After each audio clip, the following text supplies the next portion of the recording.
Assalamualaikum Sobat Fish TV. Pada video kali ini ada Totoling CPE 300. Di sini ini adalah WiFi outdoor. Jadi fungsinya apa sih?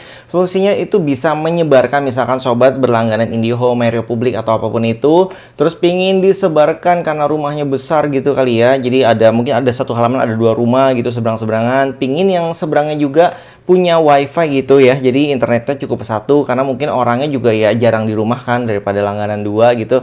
Jadi bisa menggunakan ini untuk menyebarkan kembali bisa, namanya AP atau access point. Terus untuk menerima juga bisa, untuk WISP juga bisa. Cuma kalau saya jelaskan satu-satu modenya di sini ya, itu nanti akan lama. Jadi di sini kita hanya akan unboxing, tapi ada bonusnya nih. Sekalian kita pasang di sini, nanti akan saya gunakan mode client karena sobat tahu ya, di rumah ini itu sudah dua kali saya review, yaitu internet yang IndiHome Phonics, terus ada juga IndiHome Gamers. Jadi yang 20 Mbps dua-duanya kemarin ya nggak jauh beda gitu ya perbedaannya, padahal harganya beda. Terus kemudian ini sih sebenarnya udah IndiHome yang paket ketiga, yang paket termurah 315.000. Saya ingin bandingkan dengan harga IndiHome yang mahalnya gitu, sama-sama 20 Mbps dan yang termurah saat ini, tapi masih proses, jadi belum selesai datanya saya kumpulkan.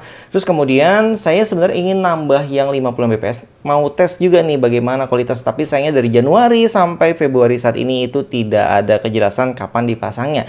Oke, jadi di sini nanti akan saya taruh nih Totoling CP300-nya, akan saya taruh 200 meter jaraknya dari lokasi rumah ini gitu. Jadi kira-kira kualitasnya bagaimana. Dan sobat kalau misalnya ingin tahu kondisinya, di atas itu nggak cuman saya doang yang naruh outdoor, tapi ada beberapa orang yang juga pakai outdoor, tapi dia lebih mahal ya. Jadi yang modelnya mesh itu saya lupa mereknya, jadi yang harganya tuh sekitar 1.300.000 ke atas deh, yang mahal banget. Biasanya sih merek-merek terkenal gitu ya. Nanti apakah Totoling CP300 ini bisa bersaing ya? Apakah bandwidth 20 Mbps di sini akan bisa dibawa sepenuhnya 20 Mbps di sana? Apakah akan beradu frekuensi atau bagaimana? Jadi nanti kita bisa lihat langsung kondisi secara realnya.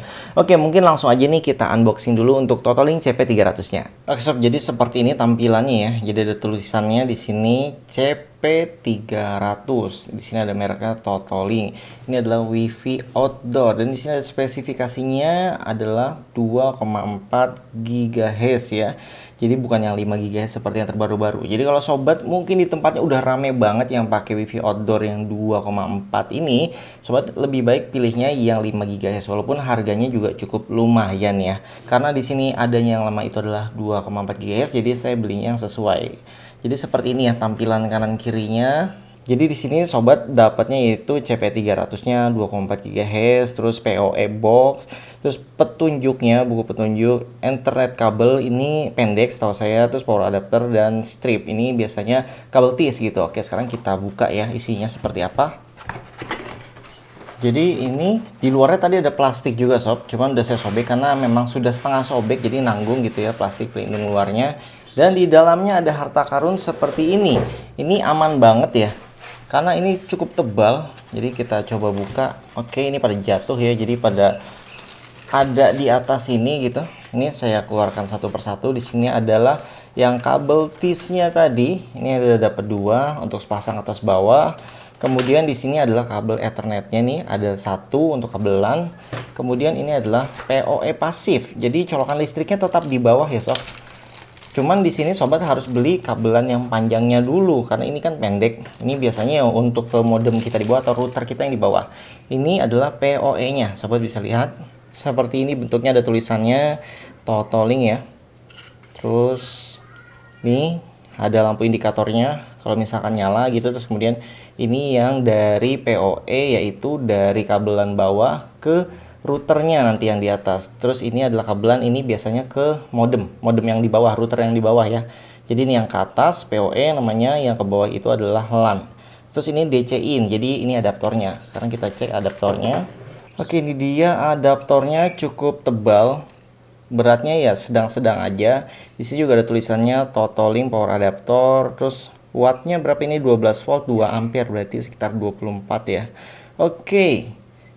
Cuman begini aja sih, tidak ada yang lain-lain dan bahannya lumayan mengkilap gitu. Terus kabelnya mungkin ini sekitar 1 meter biasanya. Ini adalah kartu garansi dan seperti biasa ini kosong dan biasanya ya kita buang bareng kardusnya ya. Kemudian ini adalah panduannya, buku petunjuknya karena resmi jadi bahasanya Indonesia. Ini pun cukup besar kalau misalkan sobat buka kayak kertas koran gitu atas bawah.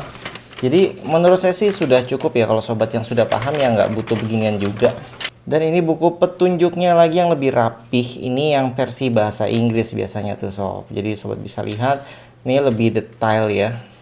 Cuman pakai bahasa Inggris. Di sini ada dijelaskan beberapa mode, misalnya mode AP, mode klien, mode station, apapun itu semua modenya ada di sini.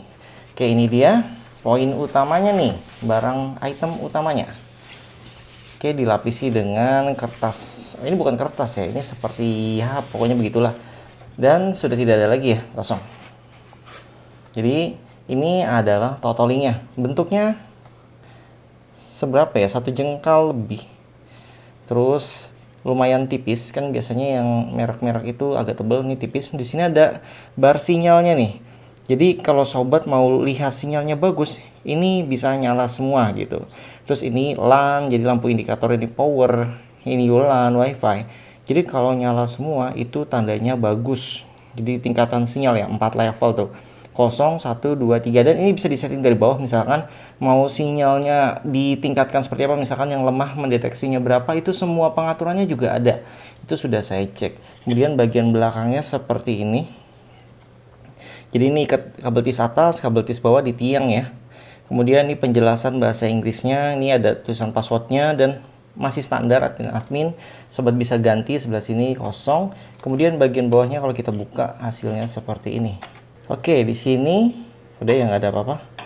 Ada tombol reset, ini ditusuknya pakai LED atau pakai apa benda gitu yang masuk ke dalam. Dan ini adalah kabel LAN yang dari bawah dari PoE masuk ke sini. Oke, ini ada penjelasan sedikit juga tuh ya, ini untuk apa aja. Tapi tidak ada lubangnya sob. Oke, kalau misalnya merek-merek yang mahal biasanya ada groundnya, tapi di sini tidak ada petunjuk groundnya ya. Jadi sobat nggak perlu pakai grounding. Dan sekarang mungkin langsung aja kita pasang di atas nih ke TKP. Oke, di sini lokasi pertama akses poinnya. Nanti kita lihat dari atas supaya tahu mana tujuan kita ya. Terus di sini adalah akses poin dan di ujung sana pohon palem kecil tuh patokannya adalah lokasi kedua. Dan di sini lokasi kedua saya nanti pasang di tiang antena ini. Di sebelah kanan ada AP punya orang dan di sana pohon palem adalah target kita. Sekarang ini kita persiapkan dulu ya. Ini kan belum disetting dan nanti untuk indoornya saya pakai Mi WiFi di sebelah kiri sini. Jadi untuk settingnya sobat bisa lihat panduannya ya, itu mudah. Di sini saya akan setting mode klien ya, karena hanya untuk menerima aja. Kemudian untuk scan-nya kita pasang dulu nih di atas di tiang tadi. Nanti kita sesuaikan seberapa butuhnya dan di sini ada bar sinyal untuk patokan kita nanti nyari sinyal AP tersebut. Oke, saya coba pasang di atas yang tinggi ya. Mungkin tinggi lebih baik, tapi belum tentu juga nih. Oke, itu dia, nanti kita cek sinyalnya. Nah, sekarang kita scan di bawah. Ini sinyalnya sudah good ya, sudah bagus gitu. Jadi langsung aja kita pilih yang Viz TV. Kemudian masukkan passwordnya. Untuk passwordnya ya sesuaikan password masing-masing. Terus ini akan meribot dan kita cek lagi ke atas, bisa dilihat sinyalnya full. Jadi harusnya sih bagus, tapi kan belum tentu. Nah, ini akhirnya sampai malam juga kan, dan ini saya turunkan dari atas ke bawah. Mungkin beradu dengan AP punya orang lain. Dan untuk saya tes ini speednya dapat kurang lebih 4-6 Mbps dari 20 Mbps ya. Jadi mungkin ada yang hilang, mungkin sedang dipakai juga dengan yang lain. Terus kemudian kalau misalnya sobat mau lihat pingnya, ini pingnya juga macam-macam ya, kadang 1 ms, 5 ms, puluhan, ratusan. Tapi untuk disconnect gitu ya, DC-nya jarang, timeoutnya jarang ya, pokoknya kurang lebih segitu. Di sini juga ada lihat sinyal nih, kalau misalkan mau manual ini 190 dan ini cek yang di HP. Ini hari kedua saya cek di HP. Oke sobat, itu tadi videonya bagaimana menurut sobat. Jadi kalau misalnya sobat mau beli, ingin dijadikan klien seperti saya, harus tahu dulu ya kondisi lingkungan di sekitarnya. Sehingga sobat bisa menyesuaikan gitu, misalkan kebutuhannya apa, atau hanya butuh indoor aja gitu. Terus kalau misalkan jaraknya mungkin lebih jauh ya daripada saya, ini kan 200 meter. Dan sobat bisa lihat kondisinya di atas tadi itu tidak terlihat ya ujung dengan ujung. Jadi point to pointnya itu tidak begitu jelas terlihat. Tapi saya punya patokan sehingga karena saya cek dari HP itu ada satu menyebar gitu ya WiFi yang ada di sini. Makanya saya coba gunakan Totolink CP300 ini. Oke, semoga informasi ini berguna. Yang menambah wawasan sobat silahkan dibantu like. Yang sudah punya mungkin silahkan tulis di kolom komentar di bawah ini supaya sobat yang mau beli tahu nih bagaimana pengalaman teman-teman yang sudah pernah memakai ini. Sampai jumpa kembali. Salam Sobat Fish TV. Wassalamualaikum.